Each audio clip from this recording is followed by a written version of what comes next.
Nah bayangin, setelah 3 tahun, baca firman Tuhan hampir setiap hari. Saya ingat-ingat saya udah 3 kali kayaknya. Dalam waktu 3 tahun. 3 tahun, habis 3 kali. Yes, setahun Kejadian sampai Wahyu. Ya, tiap hari bersaksi. Tiba-tiba berhenti sekolah. Apa kata dunia? Nah. Ya, udah ngomong Tuhan luar biasa, Tuhan hebat.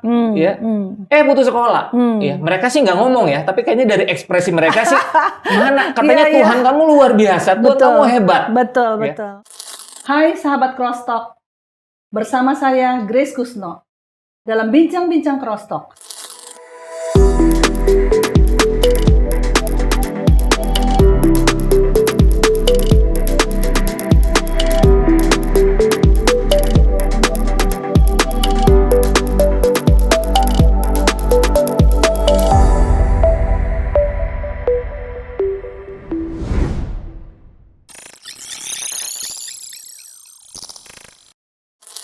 Kali ini narasumber yang ada akan menceritakan bagaimana kehidupannya. Sekalipun tidak mudah, pendidikan yang tidak tinggi, namun bisa dipakai Tuhan jadi alat yang luar biasa. Banyak kita mungkin menjadikan alasan masa lalu yang kelam, lahir dari keluarga yang tidak mampu, tidak bisa berpendidikan tinggi, menjadi alasan bahwa hidupnya sia-sia, tidak bisa maju, tidak ada alasan untuk bisa jadi berkat bagi orang lain. Apakah itu kenyataan yang sebenarnya? Apakah itu paradigma yang sebenarnya? Mari kita belajar dari narasumber yang sudah hadir di tempat ini. Saya perkenalkan, Philip Triatna.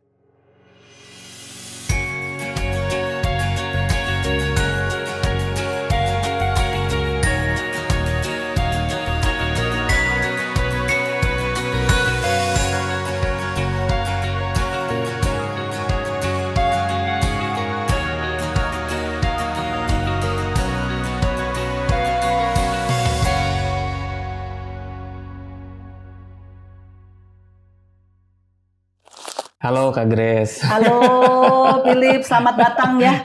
Dan terima kasih sudah bersedia ngobrol-ngobrol bareng Cross Talk.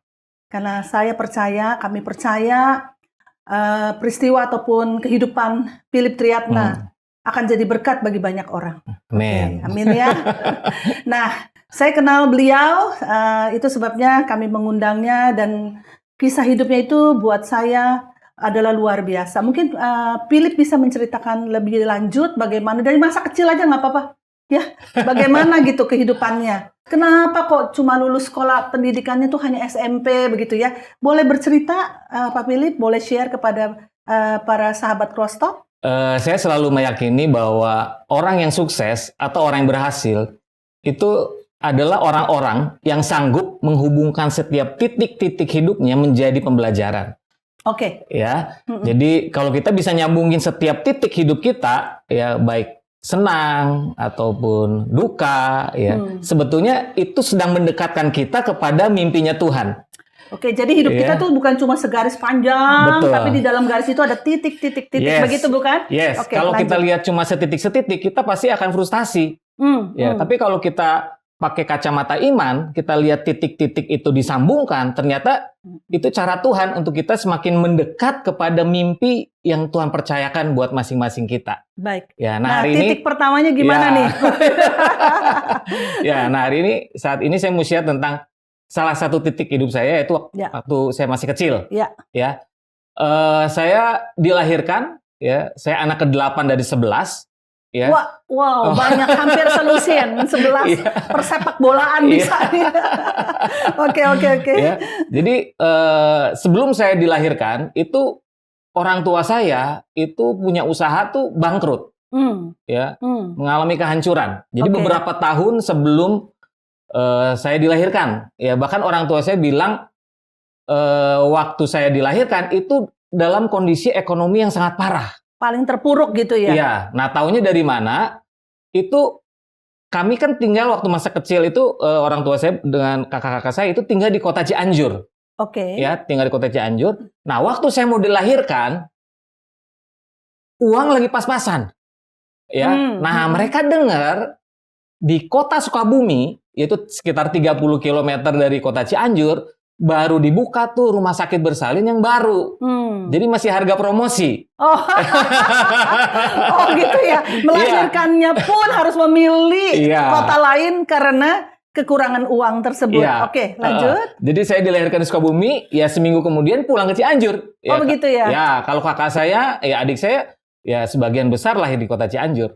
Jadi dari situ saya lihat, oh berarti kondisi ekonomi saat itu sangat parah sekali ya orang tua. Nah, waktu saya kecil, ya mungkin kalau Kak Grace saya nggak ngerti ya, atau mungkin teman-teman yang lain, itu kita pernah tinggal dalam satu kamar bersembilan. Wah, itu paling 3x4 ya kamarnya ya. Oh, saya masa kecilnya juga sih satu kamar. Kami berenam, papa mama dengan 4 anak. Iya benar, pernah mengalami hal tersebut. Iya, ini bersembilan. Ya udah kayak teri ya. Nggak ada AC lagi. Iya. Ukuran berapa tuh Philip waktu itu? Paling 3x4 meter ya. Oh alah. Gitu. Oke. Terus seingat saya waktu kecil, ya itu kalau kita beli satu porsi bakso ya, itu untuk satu keluarga. Ya makanya kita kalau pesen di restoran itu, saya ingat restoran sederhana. Ya namanya porsinya sederhana juga. Kita beli satu porsi tapi kita bilang kuahnya yang banyak. Wah, gitu. Nah, jadi pas kita makan, wah, itu yang penting makannya pakai nasi panas ya, diguyur pakai kuah bakso ya. Terus baksonya kan paling 10 ya satu porsi ya. Itu beruntung ya kalau kita dapat satu. Ya, kadang-kadang saya dapat 2. Wah, itu. Terus gimana Philip? Selain dari keuangan yang sampai makan seperti itu sulitnya ya. Terus cerita apa lagi yang kira-kira yang Philip bisa sampaikan waktu itu? Bagaimana yang saya dengar kan, harus ikut bantu cari uang, harus jualan gitu ya. Dari usia berapa tuh? Ya dari kecil ya waktu itu ya. Dari kecil, dari SD. Dari SD. Harus survive dengan hanya kakak di rumah, adik di rumah, orang tua harus keluar mungkin cari usaha dan lain sampai seperti itunya ya. Padahal masih kecil ya, dari SD ya. Nah jadi papa saya dulu punya pabrik beras, ada 2 di kota Cianjur, ya warisan dari orang tuanya. Sebelum bangkrut. Ya, jadi mereka punya pabrik beras, dari pengusaha yang sukses di bidang beras, sampai harus kehilangan pabrik, kehilangan rumah. Dan beberapa, kayaknya sering ya, ngutang ke warung tetangga tuh, beberapa liter beras. Bayangin, dari pengusaha beras yang biasa kirim mungkin ribuan ton ke kota-kota yang lain, sampai harus mengutang beberapa liter beras ke warung. Ya, nah seingat saya, ya secara ekonomi juga orang tua, itu waktu saya kecil, itu saya nggak pernah dapet mainan loh. Saya nggak pernah dikasih mainan. Oh alah. Nggak pernah dikasih mainan, karena kan untuk makan aja pas-pasan. Ya. Oke, saya jadi ngerti sedikit. Nanti kita bahas di episode selanjutnya. Kenapa sampai mau bikin mainan? Begitu ya. Baik. Saya ingat-ingat ini dulu. Nah, ada satu hal yang menarik. Ya, ini cara Tuhan yang luar biasa. Ya, dalam kondisi ekonomi yang begitu pas-pasan, ya, tapi cara Tuhan menghibur kami, ya, anak-anak, ya, keluarga itu luar biasa. Jadi di kota Cianjur dulu itu ada beberapa bioskop, Kak Grace. Jadi kami sering datang ke bioskop, ya, bukan untuk nonton di bioskop karena nggak punya duit, ya, tapi liatin poster. Ya, kalau dulu tuh di bioskop ada poster tuh, film ada poster. Jadi kita melihat cuma gambar-gambar, ya. Itu aja udah senang ya. Berimajinasi. Wow, ini kira-kira jalan cerita dari film itu seperti itu, ya. Sampai suatu hari tiba-tiba ada satu bapak keluar, satu om keluar, ya. Saya waktu itu sama kakak saya lagi lihat poster di salah satu bioskop, ya, di Cianjur waktu itu ada 5 bioskop, ya. Nah, lagi lihat gitu tuh bapak ini nanya, "Kalian lagi ngapain?"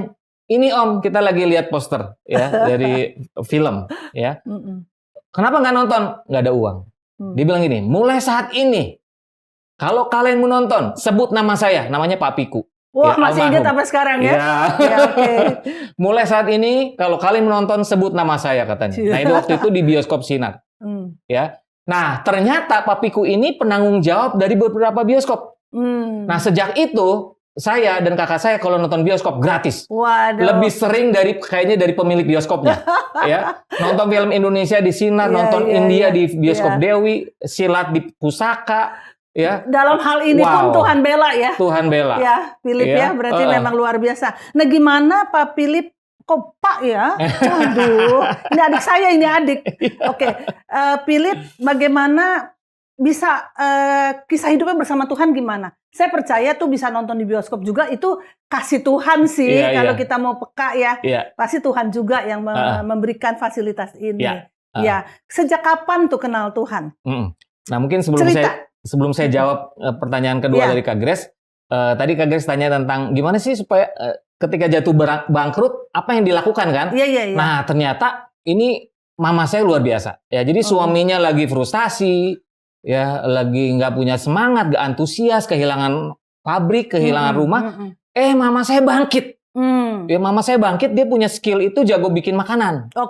Ya, jago bikin makanan. Nah, akhirnya apa aja dibikin? Bikin nasi uduk, bikin nastar, bikin kacang hijau, pisang goreng, bihun goreng. Apa aja yang mama saya bisa buat, nah dijual produk-produk itu. Nah, kami anak-anaknya sejak kecil ya bantu disuruh mama. Dagang. Bantu mama, terutama kakak saya yang perempuan paling rajin. Di dapur membantu. Membantu ya. Terus jajain makanan masuk ke toko-toko di kota Cianjur. Termasuk Philip. Termasuk sekali-kali kalau saya. Wah, kalau kakak saya Rita paling rajin gitu ya. Usia berapa itu, Lip? Udah mulai jualan-jualan? Itu bantu kelas 3, kelas 4 gitu. Masih sambil sekolah ya? Sambil sekolah. Ya kadang-kadang malu. Ya pulang sekolah, terus kadang diminta bantuan untuk nemenin kakak saya jualan. Kalau ketemu teman malu. Ya, jadi kadang-kadang nutupin wajah saya pakai kardus. Ya. Tapi hari ini kalau ingat, wah ini sebenarnya itu satu keberuntungan ya. Betul. Kehormatan bisa bantu orang tua. Iya, memang anak-anak zaman sekarang agak tidak sering menghadapi seperti ini ya. Kalau kita zaman dulu dalam kondisi kehidupan masa lalu memang tidak mudah. Yang namanya bantu orang tua jualan itu terjadi banyak sekali dalam hidup kita. Nah, itu gak heran Philip itu bisa bertumbuh jadi lebih teguh begitu ya. Lip, terus gimana? Nah, waktu saya umur 13 ya, saya lahir baru. Ya. Lahir baru tuh jadi bisa saya diceritakan? menerima, ya saya menyadari dosa-dosa saya, ya. Terus saya tahu pengorbanan Tuhan luar biasa, Tuhan sayang sama saya, ya. Nah dari situ saya mengalami sesuatu yang benar-benar kayaknya yang baru gitu. Karena kan sebelum umur 13 sekolah minggu juga sih ikut kakak saya, tapi belum mengalami kayaknya gimana Tuhan betul-betul menyentuh betul-betul hati saya gitu. Makanya nggak ada perubahan. 13 tuh umur sekolah kelas berapa waktu itu ya? Atau udah nggak sekolah? Kelas 6. 6 ya? Telat jadi sekali harusnya ya? Iya, saya masuk sekolah telat. Oke. Kalau kebanyakan anak-anak pada saat itu kayaknya bisa kelas 1 SMP, 2 SMP ya. Kalau saya masih kelas 6. Ya, jadi saya bertobat kelas 6 SD. Ya. Itu dari Cianjur pindah ke Bandung. Dari Cianjur pindah ke Bandung. Ya, jadi saya kelas seluruh 6, keluarga pindah. Enggak. Jadi saya sama kakak saya. Ya, jadi saya kelas 6 waktu itu nggak selesai. Nanti saya akan cerita. Jadi saya ngulang 2 kali. Kelas 6. Ya, nah saya lahir baru kelas 6 SD di Bandung.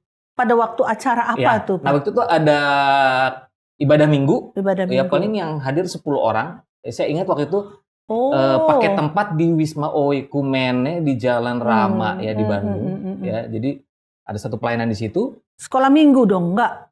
Bukan ikut ya? Ibadah umum. Ibadah umum tapi 10 orang yang hadir, 10 orang. Saya. Ya, diajak kakak saya. Pada tahun usia 13 berarti itu 88 ya? 88 ya. Ya, 88.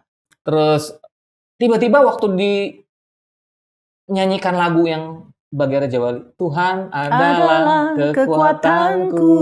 Oh iya, itu lagu luar biasa di zamannya. Wah, tiba-tiba Tuhan menyentuh hati saya nangis, menyadari dosa-dosa saya, sekaligus ngalami, wah betapa Tuhan begitu mengasihi saya. Di situ terobosan. Disitulah pertemuan dengan kasih Tuhan pertama kali ya, Lip ya. Dan saat itu, nggak tahu kenapa ya, itu pasti roh Tuhan ya yang membangkitkan itu. Tiba-tiba saya janji, Tuhan, saya mau menyaksikan Engkau, bersaksi tentang Engkau, menyatakan kabar baik, ya. Ya, setiap minggu saya mau bersaksi. Itu janji, di hari Minggu. Jadi, janji seorang anak usia 13 tahun. Jadi sejak itu hampir setiap hari ketemu teman, saya ceritain tentang Tuhan. Ketemu mama papa saya ceritain tentang Tuhan. Kakek nenek saya, om tante saya, ya. Ada satu semangat yang membara. Ya. Kasih mula-mula kayaknya. Kasih mula-mula. Iya, oke. Ya, itu saya percaya itu roh Tuhan sih yang membangkitkan semangat itu. Iya, betul. Ya, padahal kalau saya lihat dia sekarang umur 13 tuh kayaknya masih kecil banget ya. Iya, betul. Ya. Ayat apa yang didapat waktu itu, Lip? Sampai waktu itu kan ada lagu ya, Bagai Raja Wali. Kemudian mungkin ada ayat apa tuh? Kisah Para Rasul ya? Iya. Jadi saya dapat ayat yang menguatkan. Jadi Kisah Rasul 1 ayat yang 8. Jadi baru bertobat, langsung ayat itu rema ya, terngiang-ngiang. Coba ya dalam pikiran dan hati saya. Kisah Rasul 1 ayat yang ke-8 ya. Jadi ketika roh Tuhan turun atas kamu, kamu akan jadi saksiku di Yerusalem, Yudea, Samaria, bahkan sampai ke ujung bumi.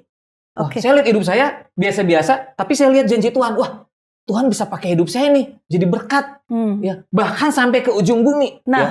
Padahal kalau lihat ya kondisi waktu itu ya ekonomi juga ya dalam kondisi ya pas-pasan gitu kan. Saya lahir dari keluarga yang sederhana. Ya. Tapi pas saya lihat, yang menciptakan saya memberikan janji. Ya. Wah, itu saya pegang betul-betul tuh Kak Grace. Iya, betul. Ya. Seperti itu. Melihat hidupnya Philip Triatna, saya sendiri melihat bagaimana ayat yang didapat oleh Philip itu sampai detik hari ini dia tetap hidupi. Kalau ketemu Pak Philip Triatna, pasti tidak akan pernah lupa untuk sharing firman. Begitu ya, apa yang dia dapat langsung dia sharing. Tak pernah satu pertemuan kami bicara terlalu receh-receh. Ada receh-recehnya, tapi firman tetap akan ada. Rupanya dari kecil, umur 13, Philip telah mendapatkan firman Tuhan yang terus merema dalam hidupnya. Gitu ya, Lip. Oke, lanjut. Setelah di Bandung, saya dengar gimana kisahnya Philip sampai ke Sukabumi nih. Nah, sebelum ke sana, ini kesana. menarik. Jadi waktu umur 13 saya bertobat, saya lahir baru, saya bersaksi hampir setiap waktu. Ya, 3 tahun kemudian putus sekolah, Kak Grace. Jadi saya sekolah sampai kelas 3 SMP. Lulus tapi ya? Lulus. Ada ijazah tapi ya? Ada ijazah, hilang tuh. Ijazahnya karena sering pindah-pindah. Ya. Jadi saya sejak umur 13 memang udah nggak tinggal sama orang tua. Ya, panjang ceritanya mungkin suatu hari akan. Iya. Kita pendekkan aja, Oke. Nah, bayangin setelah 3 tahun baca firman Tuhan hampir setiap hari. Saya ingat saya udah 3 kali kayaknya dalam waktu 3 tahun. 3 tahun habis 3 kali. Yes, setahun kejadian sampai Wahyu. Ya. Jadi dari kejadian sampai Wahyu, ya 3 kali. Jadi 1 tahun 1 kali baca sampai selesai. Tiap hari bersaksi. Tiba-tiba berhenti sekolah. Apa kata dunia? Nah, udah ngomong Tuhan luar biasa, Tuhan hebat, ya. Putus sekolah. Ya, mereka sih nggak ngomong ya, tapi kayaknya dari ekspresi mereka sih mana katanya Tuhan kamu luar biasa, Tuhan kamu hebat. Betul. Tapi ketika saya baca firman Tuhan, saya belajar tentang Yusuf, saya belajar tentang Daud, mereka juga mengalami proses yang tidak mudah, bahkan jauh lebih sulit dari saya. Ya, ketika Yusuf diberi mimpi oleh Tuhan, suatu hari hidupnya akan jadi berkat buat bangsanya, bahkan bangsa-bangsa. Kan nggak tiba-tiba langsung kecapean. Betul. Dia dibenci sama saudaranya, dia dibuang sama saudara-saudaranya, dia dijual, dia kerja memberi yang terbaik, akhirnya difitnah masuk ke dalam penjara, dia dilupakan. Ya. Ada proses, kurang lebih sekitar 13 tahun tuh Yusuf. Dari umur 17 sampai umur 30, sampai akhirnya mimpi yang Tuhan kasih itu tergenapi. Ya, ketika saya baca itu, jadi semangat. Wah, Yusuf mengalami masa yang tidak mudah, Daud mengalami masa yang tidak mudah. Ya, berarti ya ini bagian dari proses yang saya harus lalui. Ya, jadi ujian di sini. Philip belajar tentang kehidupan itu bukan kata orang ya, tapi banyak dari baca firman ya. Baca firman. Dan percaya akan firman itu, bahwa itu akan terjadi. Betul. Jadi pada waktu itu tidak sampai menyesal berlarut-larut, begitu bukan? Iya. Oke. Karena firman yang saya baca itu menguatkan. Ya, ternyata pentingnya firman itu luar biasa. Betul. Iman timbul dari pendengaran oleh karena firman Kristus. Ya. Jadi firman Tuhan itu yang menopang hidup saya. Ya. Ketika saya punya alasan untuk sebetulnya pahit, marah, kecewa, saya lihat firman, semua orang-orang hebat ngalami masa yang tidak mudah, cuma mereka tetap percaya sama janji Tuhan. Oke. Itu yang mereka akhirnya tetap berbuah di masa yang paling sukar sekalipun. Betul. Nah, ini kan satu titik nih, Lip. Titik selanjutnya gimana? Ya.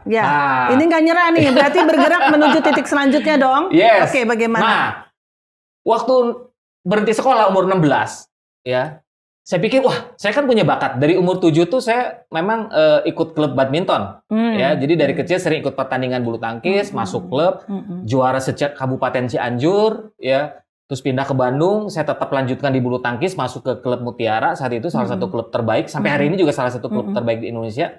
Ya, saya di situ. Nah, waktu saya putus sekolah, saya pikir Tuhan mau bawa saya jadi juara nasional atau juara dunia bulu tangkis. Iya, amin. Waktu itu mungkin udah amin. Iya. Ini nih saya saatnya menjadi Daniel atau Yusuf atau Oke. Ini kayaknya cara Tuhan nih. Cara Tuhan, gitu ya. Sampai di lapangan bulu tangkis, saya tetap bersaksi. Sampai dikenal, wah ini Pak Pendeta Philip katanya. Ternyata prestasi saya di bulu tangkis mentok, Pak Grace. Mentok sampai di mana aja? Ya. Nah, pernah lulus, pernah juara? Nah, jadi kalau waktu SD ikut sport seni sekabupaten Cianjur, aku juara. Ya, beberapa kali ya sekabupaten Cianjur. Pindah ke Bandung, sempat jadi yang terbaik kalau di klub. Ya, pada kelompok usia saya waktu itu ya 13-15 gitu ya. Nah, dari Mutiara, aku tes ke Jakarta, masuk ke klub Jaya Raya, masuk ke Pelatda Jaya Raya, ya klub badminton Jaya Raya, terkenal tuh. Di situ lahir Susi Susanti, Nia Audina, ya. Philip Triatna, ya. Mentok ya. Jadi usia 20 mentok, ya karena prestasi saya tidak sebaik teman-teman saya yang lain, ya. Karena kan pasti semua pemain Pelatda itu pengen masuk ke Pelatnas, ya. Tapi harus stabil. Jadi jadi prestasinya harus stabil. Minimal harus juara 1-3 se-Indonesia stabil baru bisa masuk Pelatnas. Nah, seorang Philip Triatna ini nggak pernah masuk juara 1-2-3 nasional, ya jadi tahu diri. Ya makanya nggak masuk ke Pelatnas. Oke. Iya. Memang tidak diizinkan masuk Pelatnas juga ya. Akhir di situ menyerah. Karena udah usia 20 mungkin. Iya, tahu diri. Karena kan namanya atlet itu ada batas usia. Ya, bukan nggak mau. Ya, keinginan sih ada, ya, tapi harus tahu diri. Lalu gimana reaksinya Philip karena wah ini pun ternyata nggak berhasil. Ternyata betul. Ya, ternyata nggak sampai juara nasional dunia juga. Makanya Kak Grace nggak pernah lihat saya di TV kan? Ngelihatnya di TV urusan game board. Nggak pernah lihat saya di TV. Baca korannya nggak ada tuh Philip Triatna. Diuji lagi. Mau tetap percaya nggak? Saya lihat hidup saya lihat Firman, saya lihat hidup saya lihat Firman. Wah. Oke. Semua harus melewati proses. Nah, ini proses yang saya harus lalui. Mau tetap percaya nggak sama janji Tuhan? Oke, ini titik lagi nih dalam hidup Philip ya. Tidak berhasil, punya mimpi, berasa mungkin ini jalan Tuhan terus nggak berhasil. Nah, titik nextnya gimana, Lip? Nah, ada yang menarik ya. Jadi selain baca Firman, aku punya kebiasaan baca buku tentang biografi orang sukses, ya buku-buku rohani. Ya ini luar biasa ini Philip. Nah, terutama dari umur 16. Waktu berhenti kelas 3 SMP, aku komit supaya nggak ketinggalan, ya, aku harus punya semangat belajar. Jadi sebulan 2-5 buku aku baca selain Alkitab. Ya, nah di buku-buku itu ya salah satu yang membuat saya termotivasi dia bilang ini, sukses bukan tujuan, sukses adalah perjalanan. Nah itu John C. Maxwell pernah ngomong. Ya, jadi kalau saya punya respon yang benar, sikap yang benar, itu orang sukses. Nah kalau kebanyakan orang kan mengukur sukses ketika kita nyampe tujuan. Ya, di buku itu dikupas ternyata sukses itu ketika kita punya respon yang benar dalam hidup. Oke. Ya. Jadi sekarang diuji responsnya lah ya. Ya, jadi paradigma saya dibetulin. Oke, saya belum nyampe tujuan seperti yang mungkin dunia bisa lihat. Tapi kalau saya punya respon yang benar seperti Daud, seperti Yusuf, seperti anak-anak Tuhan yang lain di Alkitab yang melewati masa-masa yang sukar, berarti orang sukses. Jadi nggak apa-apa lah, udah ya terima aja, nggak jadi pemain bulu tangkis terkenal atau berhasil. Melakukan apa abis itu, Lip? Melakukan apa abis itu?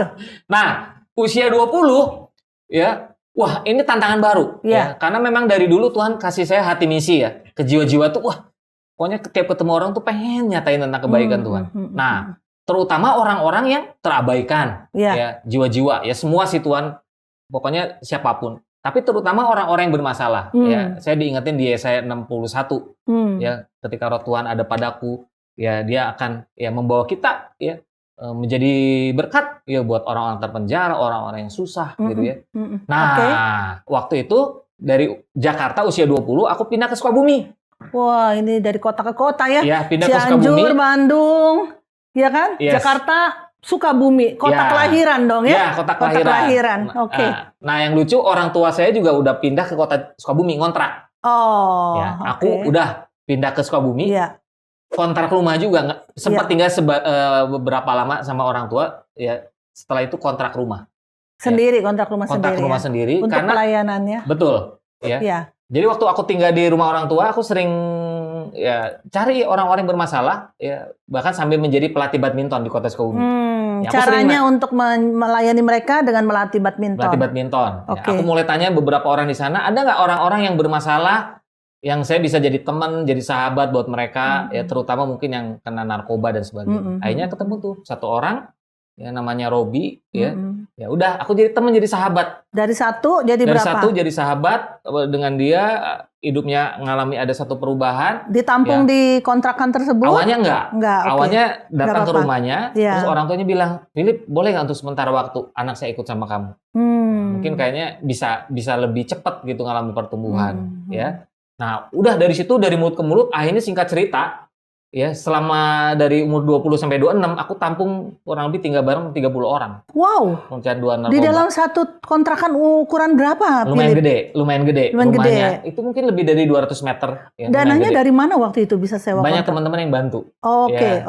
Banyak teman-teman yang bantu. Gitu. Nah, aku jadi kakak tuh buat mereka. Jadi orang tuh buat mereka. Padahal usianya ada yang di bawah saya, tapi ada yang di atas saya juga yang sudah berkeluarga. Ya.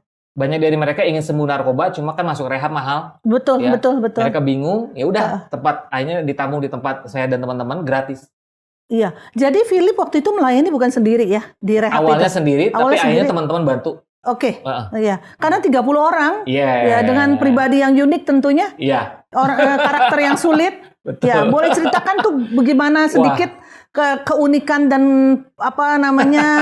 problemnya saat melayani orang-orang yang sangat spesifik itu. Iya, betul. Gimana, Lip? Nah, mereka itu kan orang-orang yang jangankan keluarganya yang sudah tanda kutip menolak mereka ya, mereka sendiri udah nggak percaya bahwa mereka bisa sembuh ya. Nah, ya. Jadi waktu datang ditampung itu mereka minder, mereka nggak percaya bahwa suatu hari hidup mereka bisa lebih baik, ya mereka ragu Tuhan sayang sama mereka, ya. Tapi ya udah, saya sharing kepada mereka, ya kasih dorongan semangat, bacain firman Tuhan bilang apa tentang mereka, ya.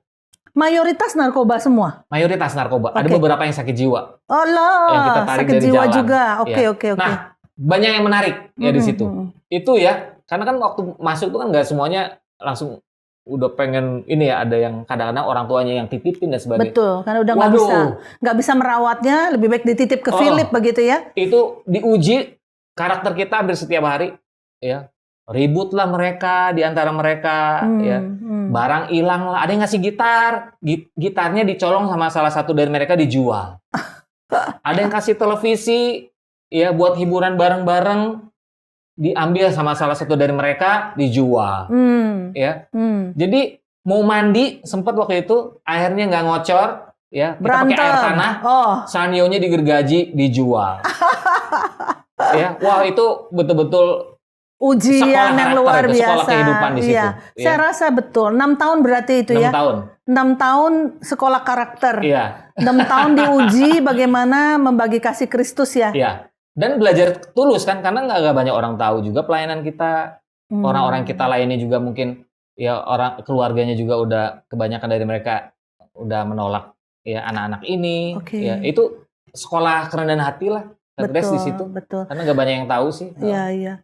Nah, kira-kira dari 30 anak itu ada kira-kira yang saat ini ternyata bertumbuh dengan baik, keluar dari ketergantungannya, lalu bisa menjadi pribadi yang berguna bagi keluarga dan sebagainya, mungkin ada, Lip? Ya, setengahnya meninggal karena kan waktu tinggal bareng saya kan udah sebagian kena HIV. Ya, tapi sudah pada terima Tuhan. Ya, sudah bantu saya tuh doain orang sakit, mereka bantu saya. Kalau besuk orang, saya ajak mereka. Nah, setengahnya lagi ya ada yang kembali ke jalan yang salah, ada yang pulih, ada yang sudah berkeluarga, punya usaha sekarang. Ya, aduh, luar biasa. Nggak sia-sia ya. Iya. Jadi pulang ke rumah orang tuanya begitu. Ada yang kembali ke istrinya, ada yang kehidupannya lebih baik. Oke. Ada yang kembali lagi ke jalan saya, itu bagian dari proses namanya pelayanan. Lalu kenapa di usia 26 stop untuk melakukan itu lagi? Kenapa? Ya, sebetulnya yang namanya melayani kan nggak pernah berakhir. Betul. Ya, ini musim yang baru, Kak Grace. Musim yang baru. Ya. Tapi juga merekanya juga sudah selesai semua. Sudah selesai. Gitu. Masalahnya kan itu juga rumah kontrakan. Ya udah selesai, udah nggak ada orang.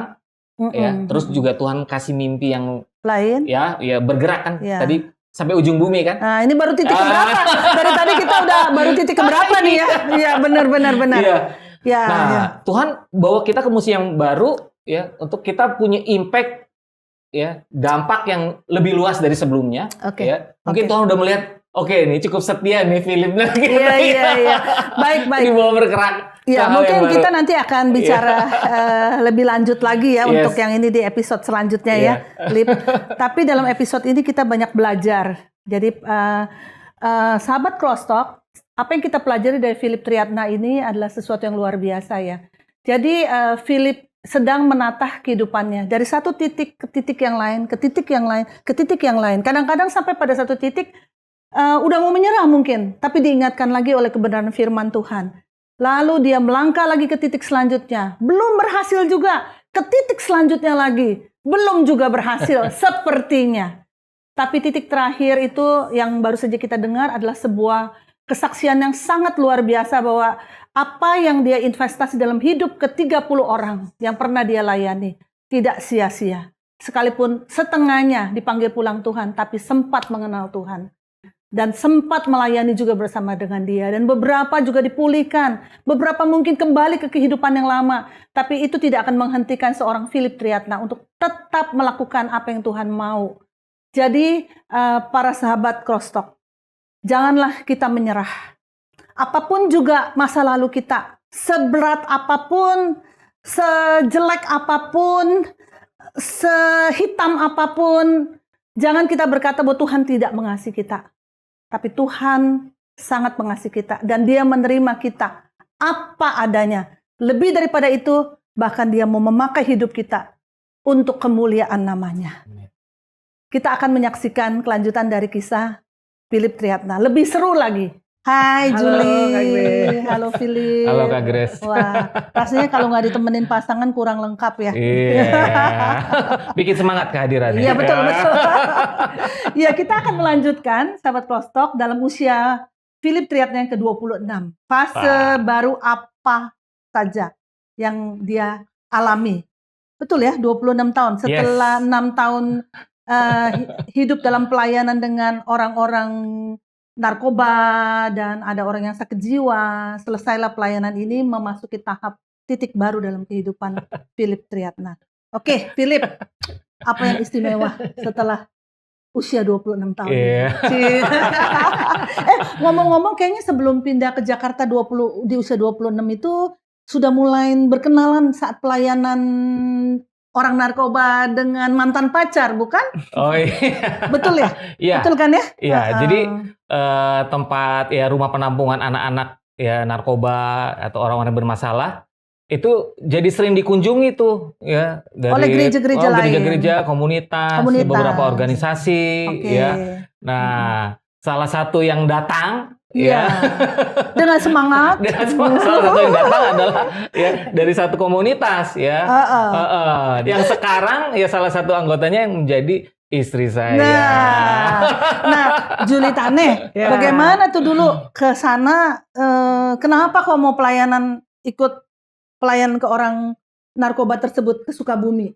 Kenapa tuh waktu itu?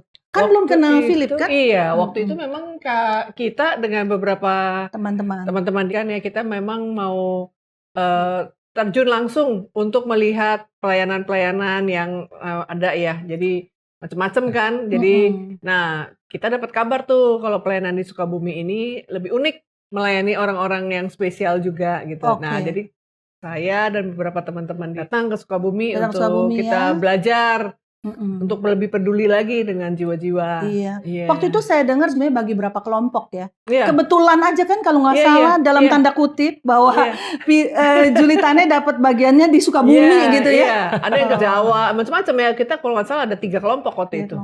Iya. Tapi rupanya sudah dalam titik rencana Tuhan. Kalau Julie Tane mendapat bagian di Sukabumi dan bertemu dengan seorang unik. Iya. Bernama Philip. Hanya pelayanan yang unik ya, orangnya unik. Oke, begitu ya jadi ceritanya. Langsung jatuh hati gitu. Nah, salah satu yang membuat kita berdua lebih menarik ya, saling tertarik itu adalah kayaknya pas ngobrol itu ternyata kita berdua satu visi. Satu visi ya. Nah, satu kesukaan juga kayaknya. Ada kesukaan yang sama. Ya, baca buku. Nah, itu dia. Baca buku rohani kan? Iya. Jadi waktu itu saya ngomong apa, kok nyambung ya, gitu. Nah, itu yang membuat wah ini orangnya di daerah. Padahal kita kan dari Jakarta nih ceritanya nih. Tapi pas sampai di sana ternyata saya ngomong apa, buku apa yang paling baru apa, dia wah lebih baru lagi dia. lebih banyak lagi yang Lebih dibaca. banyak lagi yang dibaca. Iya. Philip juga merasa demikian? Iya, ya, terutama sih karena hati misi ya. Jadi hatinya sama ke jiwa-jiwa, ya senang melakukan tindakan kepedulian, ya. Jadi nyambung ngobrolnya. Betul, Ya, betul. apalagi kan karena memang sebelumnya kan Tuhan udah kasih mimpi kan, jadi berkat sampai ke bangsa-bangsa ujung bumi gitu kan. Ya, Jadi saya harus pastikan dong kalau yang Pasangan. menjadi pasangan saya itu yang sepadan gitu, ya punya hati misi yang sama, ya Begitu mengikuti ya detaknya Tuhan, hati Tuhan. Jadi itu jadi motivasi pertama ya. Yes. Jadi tidak melihat lagi bagaimana usianya, bagaimana perbedaan pendidikannya, bagaimana penampilannya. Ya. Itu menjadi pertimbangan-pertimbangan juga kah? Itu Ya. juga ya. Oke. Ya, terutama sih ya yang saya lihat yang utama bukan masalah pendidikan atau apa ya, tapi hatinya betul-betul selaras dengan Tuhan nggak? Betul. Ya, dengan hatinya Tuhan nggak? Nah itu saya selalu mulai dari situ, Kak Grace. Betul, betul. Ya. Penting sekali ya. Penting sekali sahabat Prostock ternyata menemukan pasangan yang sepadan dalam sisi, punya visi yang sama. Sehingga kalau dalam kasus Philip Triatna, kalau beliau ingin pergi kemana-mana melayani Tuhan, punya istri yang pengennya menggandol terus suaminya tersebut bersama dia, nggak mau kemana-mana, tentunya kehidupan pernikahan yang akan menjadi sulit ke depannya. Oke, sebuah keputusan yang luar biasa ya. Oke. Nah, jadi gimana? Abis itu sering ke Sukabumi gitu ya? Ya saling ya. Saling. Saya ke Jakarta juga. Ya. Ketemu dengan teman-teman, berkenalan banyak lah dengan Kakak Rohani, ya dengan Kak Ongki, dengan teman-teman sahabat-sahabat saya. Jadi saling kenal. Saya juga datang mengenali teman-temannya Philip ke Jakarta. Iya, jadi nggak hanya berduaan aja. Jadi waktu kami bangun hubungan itu lebih banyak dia harus tahu keluarga saya, komunitas saya, kehidupan saya. Nah, begitu juga sebaliknya. Jadi Julie nggak khawatir. Ini Philip ternyata kerjaannya apa ya?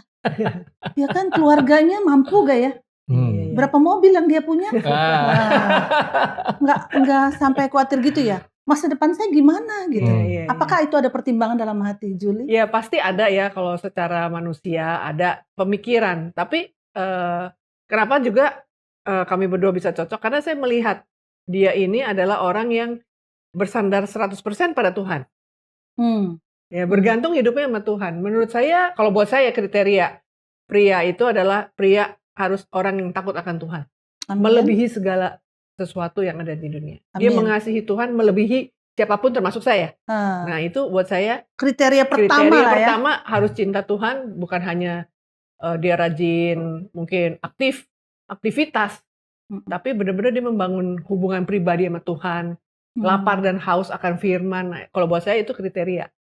Kalau orang yang cinta Tuhan, orang yang punya hubungan dekat dengan Tuhan, udah pasti namanya ada Tuhan di dalam itu kan antusias, ada Tuhan di dalam.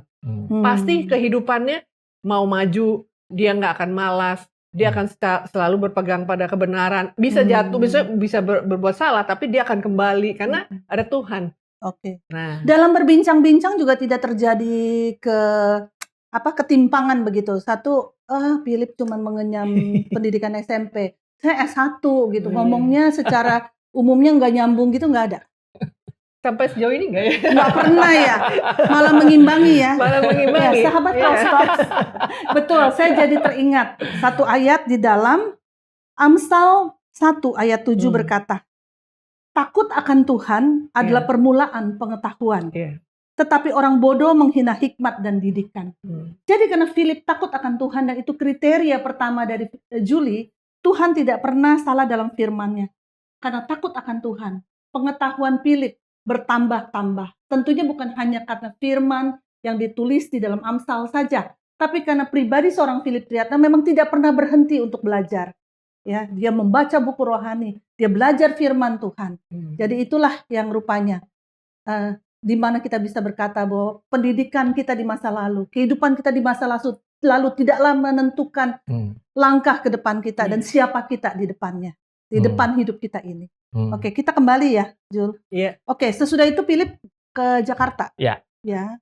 Salah satunya tentunya karena alasan Julida. Ya, dalam rangka membangun hubungan, ya. Ya, tapi Tuhan memang membawa hidup saya ke musim yang baru ya. Oke. Ya. Bisa ceritakan musim apa itu? Nah, ini Tuhan itu paling seneng memberi kejutan ya buat anak-anaknya ya. Ya, jadi Tuhan kasih kesempatan untuk saya melakukan sesuatu yang baru. Ya. Jadi Tuhan mulai bawa saya ke titik berikutnya supaya hidup saya jadi berkat di marketplace. Oke. Ya, karena selama ini kan taunya cuma pelayanan, nangani hanya masalah jiwa-jiwa, orang-orang terabaikan, orang-orang yang sulit, ya. Tuhan bawa saya ke musim yang baru supaya saya belajar lebih banyak. Ya, ini saya percaya ini baru persiapan sih untuk sesuatu yang besar bahkan di depan saya dan Juli nanti ke depan ya. Nah, jadi Tuhan izinin untuk saya sama Juli, ya terutama hidup saya masuk ke marketplace. Ya, belajar menjadi berkat di dunia usaha. Ya, nah jadi saya sama Juli masuk ke salah satu usaha ya, di mana usahanya itu sebenarnya kalau mau berhasil harus punya bertumbuh di dalam membangun jaringan, ya, networking bisnis. Wah, di situ saya jadi banyak belajar tuh tentang bikin goal, punya rencana dalam hidup, harus belajar presentasi. Ya, ketemu macam-macam orang dari segala level, ya. Jadi ketemunya sampai ke level-level yang pendidikannya jauh di atas saya, sama bos, sama pokoknya level-level yang jauh di atas saya. Jadi Tuhan kasih saya kesempatan untuk latihan. Betul. Ya. Jadi ini belajar dalam kehidupan. Ya. Pelajaran-pelajaran yang mungkin harus diperoleh orang waktu dia kuliah misalnya. Bagaimana setting goal gitu kan. Ya, mencapai target gitu kan. Bagaimana approach orang gitu. Tapi ini dipelajari dalam kehidupan langsung gitu ya. Luar biasa ya Tuhan itu ya. Oke. Mengejar ketertinggalan. Ini cara Tuhan untuk dorong saya. Ini latihan. Ya, kamu kan nggak pernah ngalamin ini. Wah, luar biasa. Pengalaman yang luar biasa ya. Dan saya dengar katanya Philip bahkan dipakai di networking tersebut untuk memberikan pelatihan-pelatihan ya. Ya, setelah yang mencapai tingkat keberhasilan tertentu lah ya. Sampai posisi apa waktu itu udah mulai ngajar? Mulai ada peringkat yang namanya platinum. Ya. Mulai platinum, ya akhirnya mulai dapat kesempatan keliling Indonesia ya. Iya. Ya, karena mungkin melihat orang yang dengan latar belakang seperti saya, pendidikannya nggak tinggi, ya kok bisa lumayan berhasil menjalankan usahanya. Ya, jadi kalau saya sharing di mana-mana, ini kalau Philip aja bisa, semua harusnya bisa gitu. Nah, oke. Kita melihat lagi ya satu rencana Tuhan yang kita mungkin nggak mengerti dulu, tapi itu ternyata sangat powerful ya, Rip ya. Memang luar biasa sih. Tuhan itu luar biasa. Oke. Sekalipun waktu ngalaminya keringat-keringat dingin terus. Jadi harus mengandalkan Tuhan karena kan merasa nggak berdaya kan. Tapi kan jadi rendah hati, jadi Tuhan tolong saya nggak sanggup. Kasih karunia Tuhan cukup. Jadi Tuhan kasih kekuatan. Dan akhirnya di networking itu mencapai peringkat yang diidam-idamkan banyak orang lah gitu. Sampai ke diamond ya. Diamond ya. Nah, tapi kelanjutan daripada itu setelah diamond saya dengar Philip dan Julie melangkah lebih jauh lagi ya. Jadi tidak terlena dengan posisi diamond. Lalu berkata, tibalah saya di ujung rencana Tuhan. Saya harus jadi diamond seumur hidup, begitu ya. Hidup enak nih sekarang nih. Katanya kan kalau udah diamond, udah bisa pensiun. Katanya uang masuk terus, begitu ya. Nah, saya lihat ternyata tidak. Betul ya. Jadi Philip dan Julie memasuki fase selanjutnya. Tapi bagaimana dengan hubungan kalian? Waktu itu disetujui sama orang tua? Ada masalah atau bagaimana? Mungkin sahabat Crosstalk akan bisa banyak belajar dari kehidupan mereka berdua. Silakan. Yakin kan ini dari Tuhan kan? Yes. Udah dong, aman dong. Semuanya lancar atau bagaimana? Semuanya lancar nih. Oh enggak, pasti ada tantangan ya. Mungkin Julie cerita dulu gimana waktu saya datang ke Jakarta. Julie cerita.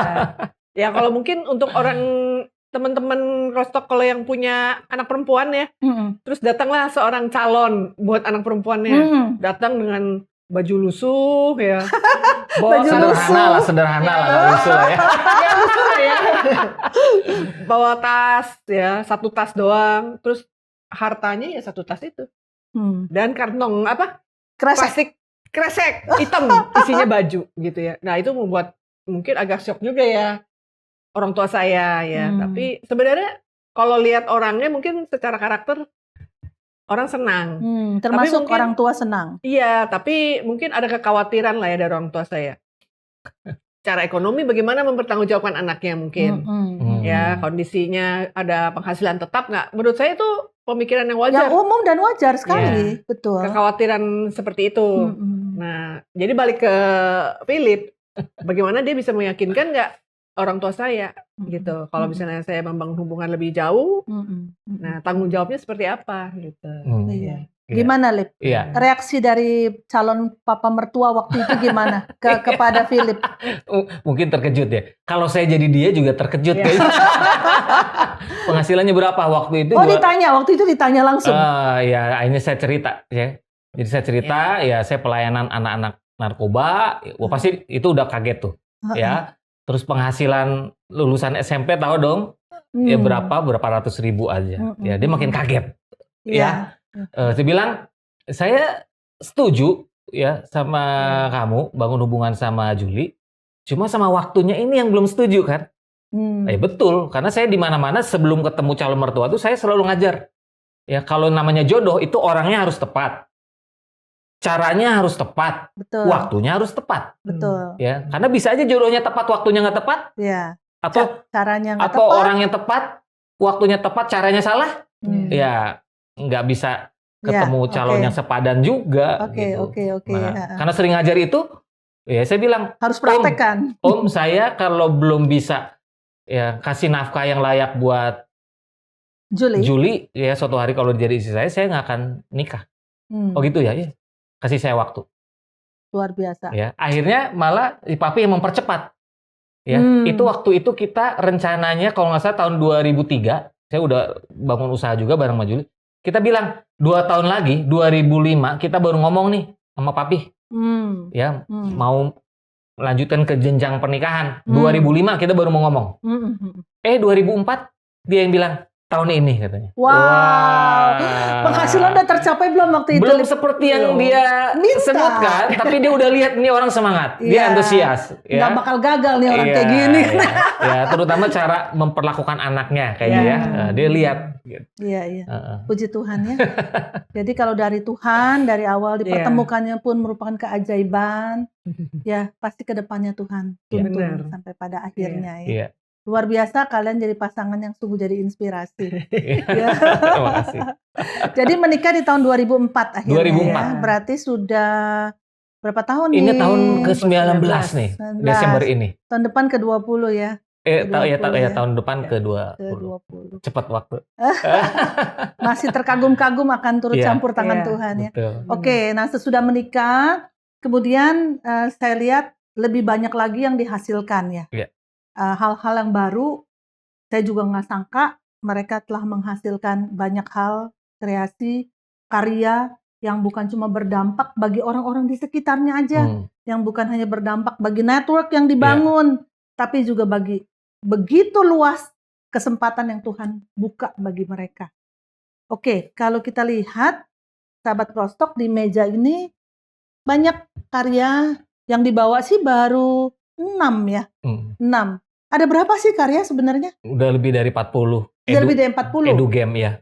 Edu game. Ini yang game ya. Ini yang game. Dalam bentuk card game, board game, udah 40-an. Nah, sahabat Prostok mungkin ingat pada pertama kali kita ngobrol-ngobrol dengan Philip Triatna, masa kecilnya tidak pernah dibeliin mainan.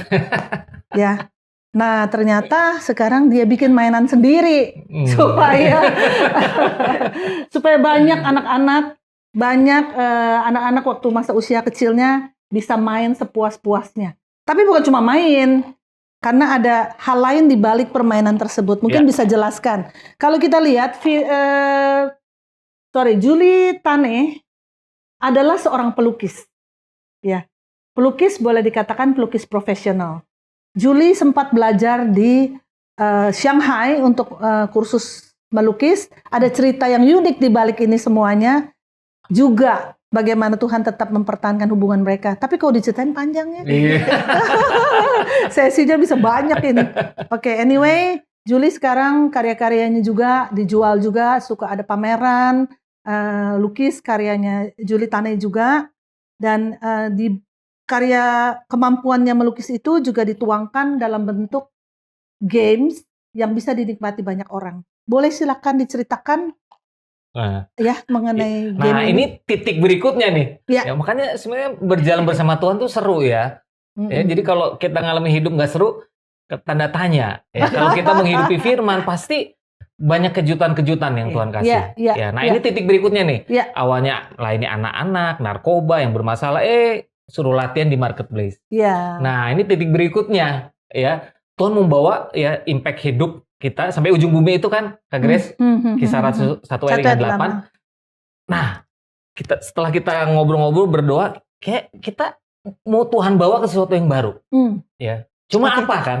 Ya, akhirnya kita lihat kita punya apa. Ya, selalu kalau Tuhan ingin memakai hidup kita, selalu mulai dari apa yang kita punya. Betul. Bukan apa yang kita nggak ada.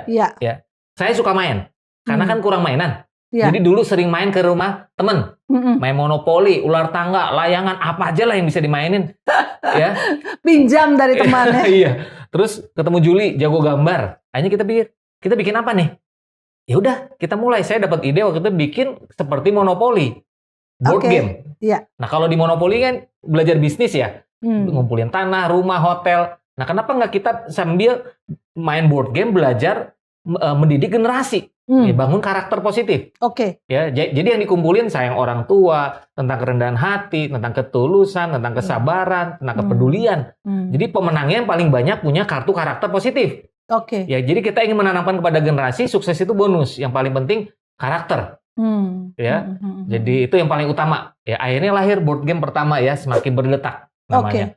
Itu 12 tahunan yang lalu. Lahir board game yang pertama. Ternyata responnya bagus, bukan hanya untuk anak-anak, ya, tapi buat orang-orang dewasa, keluarga main, bahkan perusahaan-perusahaan mulai banyak mengundang saya sama Juli, ya, belajar menggunakan board game yang kami bikin, ya. Dan ternyata, ya, setelah kami lihat, ya, referensi dari buku, jadi bilang ternyata favorit otak untuk belajar itu bermain. Oh, sambil bermain, belajar sambil bermain. Benar, ya, ternyata semua orang suka main, jadi orang merasa nggak belajar.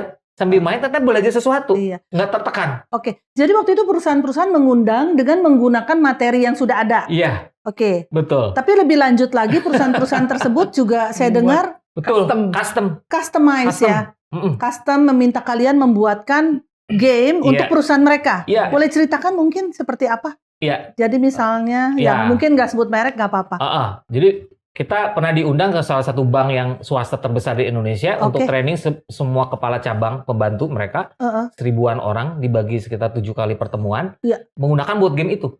Responnya bagus, akhirnya minta bantuan kami untuk membuat board game khusus untuk mereka tentang service excellent. Jadi service excellent, nilai-nilai perusahaan itu juga bisa dibuat dalam bentuk board game, begitu ya? Ya, akhirnya kita menemukan ternyata hampir semua materi bisa dibikin edu game-nya. Ya, akhirnya salah satu anak mantan presiden Indonesia ya kontak kami juga bikin board game tentang Bhinneka Tunggal Ika. Ya, akhirnya mulai itu Kementerian Pemberdayaan Perempuan dan Perlindungan Anak ya panggil saya sama Juli untuk bikin karya board game juga edukasi tentang karakter ya. Kementerian Kesehatan juga minta bantuan kami bikin produk tentang kesehatan. Ya, belajar hidup sehat melalui cara dengan bermain, luar biasa ya, masuk ke UNICEF, ya, WHO, ya. Akhirnya Tuhan mulai buka jalan, ya. Tuhan nggak pernah bohong. Betul. Ketika roh Tuhan turun atas hidup kita bisa jadi saksi, bahkan sampai ke ujung bumi. Iya. Itu gimana caranya ya? Nggak kebayang nih. Terutama mungkin buat Juli ya. Philip juga, karena ide-ide setiap nilai-nilai tersebut, ataupun pendidikan tersebut, harus dimasukkan dalam bentuk board game yang sudah 40, yang nggak boleh pengulangan dong, idenya harus berbeda, betul ya? Kok punya idenya? Kok bisa gitu punya ide segitu banyaknya? Jadi pembagian kerjaannya gimana nih? Juli itu cuma gambar doang, idenya dari Philip atau gimana? Saya sendiri suka bertanya-tanya nih. Bareng-bareng, mungkin Juli cerita. Coba Jul, gimana cerita Jul? Ya, bareng-bareng sih. Biasanya, nah di situ sih kami ngelihat karya kami ini sebenarnya semua karya Tuhan. Bukan kuat dan kuasa kami, gagah bukan kami, kuat dan gagah kita ya, pintaran kami. Karena seringkali kita ketemu contoh kasus-kasus yang maksudnya kita ketemu dengan lembaga-lembaga, Bank Indonesia ya dengan Bank Indonesia mungkin gitu ya. dan apa yang kadang-kadang mereka bicarakan, materi-materi mereka, kita nggak paham sebenarnya. Karena susah banget ya sebetulnya ya. Buat Bank kami, Indonesia boleh jadi contoh itu sebenarnya apa yang mereka minta untuk dibuat oleh kalian? Waktu itu Isinya apa kami bikin tentang economic leadership. Jadi ini adalah bahan pelatihan mereka untuk para pemimpin-pemimpin di daerah. Untuk wali kota, untuk bupati, ini bahan training. Nah, jadi bahan training itu supaya mudah untuk disampaikan, itu minta dibuatkan secara games, secara permainan. Nah, buat kami bahan-bahan mereka itu sebenarnya kami nggak ngerti bahannya. Jadi setiap kali kita memasuki, ya maksudnya babak-babak baru, selalu Tuhan bawa kami tuh nol lagi. Nah, di situ kami harus belajar lagi. Jadi kami harus benar-benar bergantung sama hikmat Tuhan. Karena Tuhan ini ngomongnya apa ya? Buat kami kadang-kadang nggak ngerti. Itu benar-benar nggak ngerti. Tapi kita minta Tuhan. Jadi sampai hari ini ya, semua karena Tuhan. Bukan karena bisanya kita. Tapi kita melihat Tuhan memang membimbing. Kalau Tuhan janji, Tuhan yang bukakan jalan. Walaupun kayaknya kebentur nih, gimana nih? Tuhan buka jalan, kasih hikmat. Coba kalian, kasih hikmat ke kami, terus kami bilang sama mereka, boleh nggak untuk memperdalam, kami minta kami di training dong. Jadi kami harus punya kerendahan hati untuk bilang bahwa kami perlu mengerti. Minta tolong untuk mereka ngajarin. Materi-materinya biar bisa dimengerti, baru bisa dituangkan dalam gambar dan sebagainya. Dan itu menyenangkan sekali ternyata. Dengan ketidaktahuan kami, justru kami malah dapat ilmu-ilmu yang tadinya kita nggak pernah ada, nggak pernah kepikir, malah diajar oleh orang-orang yang ahli-ahli ini. Jadi Philip Triata ngerti dong kenapa Tuhan izinin sampai SMP doang. Supaya nggak bergantung dengan kekuatan sendiri. Betul. Dan supaya belajar di kehidupan itu langsung. Jadi semua dimulai dari makanya detakan. Nah, itu kita apa mulai itu? dari detak. Ya. Jadi kalau Tuhan kasih kepercayaan, kita gemeter, takut-takut, bagus. Jadi kita bergantung sama Tuhan. Jadi kita betul-betul mengandalkan Tuhan. Kami berdua nggak punya anak kandung, tapi Tuhan arahkan bikin produk pendidikan untuk edukasi anak. Ya kan? Akhirnya kami banyak belajar tentang menjadi orang tua kayak gimana. Buku-buku tentang parenting kita beli banyak banget. Terus kita bikin game uji coba sama anak-anak. Efektif. Padahal kita punya kendala, kita nggak punya anak. Dulu dihindari anak-anak, sekarang anak-anak nempel karena ngajakin main. Yang kedua secara edukasi. Pendidikan khususnya saya sampai SMP kan, tapi Tuhan izinkan bikin produk pendidikan, untuk orang-orang yang level pendidikan di atas. Betul. Saya pernah diundang di acara Bank Indonesia, itu ada 15 direktur BI, semuanya PhD, training, Jadi yang diminta mentraining lulusan SMP. Ya itu kalau bukan Tuhan nggak mungkin. Men-trainingnya tuh ajak main game itu sambil main belajar. Terus Philip nggak? Pasti gemeter. Jadi bagus gemeter. Bagus ya. Jadi ngandelin Tuhan tolong gitu. Jadi kalau kita kadang-kadang dapat hal yang baru dari Tuhan, kita gemeter, kita takut. Awalnya nggak berdaya nggak apa-apa. Jadi kita minta bantuan Tuhan, kita minta arahan Tuhan. Kayaknya sekarang Philip udah S3 menurut saya. Belajar dari kehidupan ini, bidangnya bisa macam-macam. Jadi dia S3-nya pendidikan, S3 mungkin pendidikan anak, begitu ya. Jadi memang luar biasa Tuhan ya.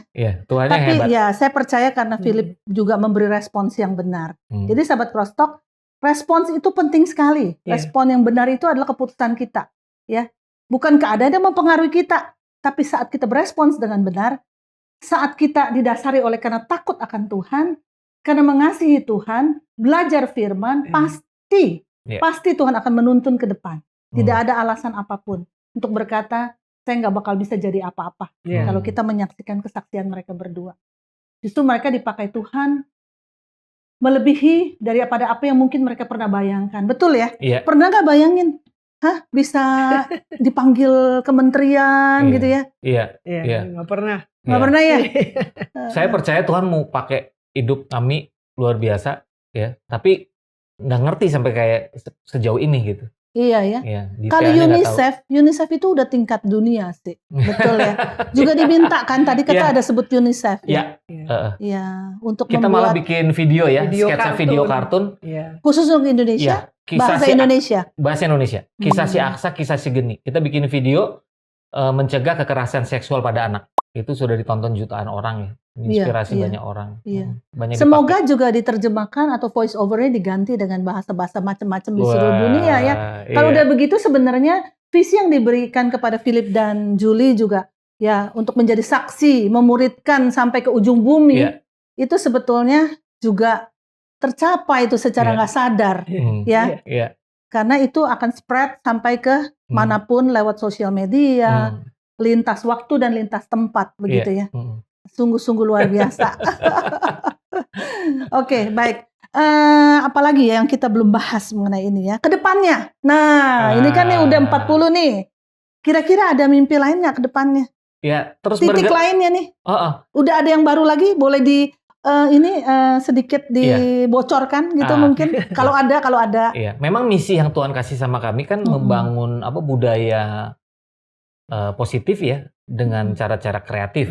Ya, kita membangun budaya positif dengan cara-cara kreatif. Membangun budaya positif dengan cara-cara kreatif. Makanya kita bikin board game, bikin card, ya, video, ya, bikin ini sekarang bangun budaya iman semangat ya? Iman.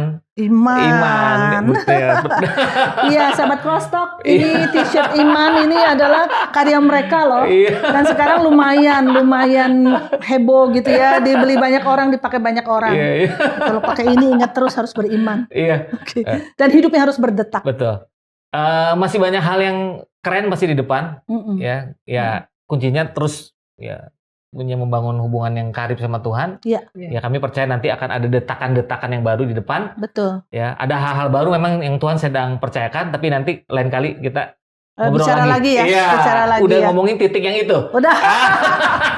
Untuk nanti ya, kemudian hari ya. Untuk ini sekarang lagi digodok. Baik. Iya. Oke. Jadi sahabat Crosstalk, saya teringat akan firman Tuhan. Mari kita sama-sama membacanya. Yang terambil di dalam Mazmur 1. Saya akan bacakan buat sahabat Crosstalk. Berbahagialah orang yang tidak berjalan menurut nasihat orang fasik, yang tidak berdiri di jalan orang berdosa, dan yang tidak duduk dalam kumpulan pencemooh. Tetapi yang kesukaannya ialah Taurat Tuhan, dan yang merenungkan Taurat itu siang dan malam. Ia seperti pohon yang ditanam di tepi aliran air, yang menghasilkan buahnya pada musimnya, dan yang tidak layu daunnya. Apa saja yang diperbuatnya berhasil. Amin. Nah, yang saya pelajari dari kehidupan Philip Triatna dan Julie Tane adalah mereka melakukan Mazmur 1 ayat 1 sampai dengan 3 ini. Mereka kesukaannya adalah Taurat Tuhan dan merenungkan Taurat itu siang dan malam. Walaupun kami bukan menganjurkan kita tidak usah masuk dalam edukasi yang tinggi, tapi manakala Tuhan mengizinkan kita, bahkan mungkin tidak sempat mengenyam pendidikan apapun juga, tapi kita menyukai Taurat Tuhan, kita merenungkan Taurat Tuhan, kita pun akan bisa berhasil. Apapun yang diperbuatnya berhasil. Demikian saya akhiri bincang-bincang Crosstalk kita bersama dengan Philip Triatna dan Julie Tane. Mungkin ada pesan terakhir singkat saja dari Philip dan Julie untuk sahabat Crosstalk kita. Silakan. Orang yang berhasil itu karena kuat dalam perenungan firman. Oke. Karena ketika kita kuat dalam perenungan firman, kita semakin tahu tujuan Tuhan, mimpi Tuhan. Ya, sehingga kita punya semangat untuk menggali potensi yang sudah Tuhan taruh dalam hidup kita. Dan kita bergerak. Jadi semuanya ada di firman Tuhan ya. Dan kita bergerak untuk jiwa-jiwa ya, dengan hati yang peduli kepada sesama. Oke. Julie mungkin? Iya. Untuk saya menambahkan aja dari Philip, untuk kita bisa menggali firman, untuk kita bisa lapar dan haus, kita perlu mengalami perjumpaan secara pribadi dengan Tuhan. Dan di situ kuncinya. ketika kita masing-masing setiap pribadi mengalami perjumpaan dengan Tuhan. Disitulah terbuka semuanya. Oke. Perjumpaan dengan Tuhan itu adalah lahir baru yang Philip pernah alami. Julie Tane juga alami. Saya juga alami. Dan mungkin banyak sahabat Crosstalk alami. Atau mungkin ada dari kita yang sebenarnya cuman saya ikut Tuhan Yesus hanya karena orang tua saya. Hanya karena tradisi saya. Tapi apa yang disampaikan Julie Tane adalah perjumpaan pribadi dengan Tuhan. Adalah titik awal. Dari semua lompatan-lompatan yang akan terjadi dalam kehidupan kita di depan kita. Sahabat Crosstalk, demikianlah pembelajaran yang begitu banyak yang kita sudah dengarkan lewat sharing daripada Philip Triatna dan Julie Tane. Saya percaya kita semua diberkati. Sampai jumpa dalam bincang-bincang Crosstalk selanjutnya. Sahabat Crosstalk, agar kesaksian ini dapat lebih memberkati banyak orang, yuk like and share kepada sahabat dan keluarga lainnya. Bagi sahabat Crosstalk yang diberkati oleh kesaksian ini, mari berbagi di kolom komentar dan subscribe agar tidak ketinggalan kesaksian lainnya.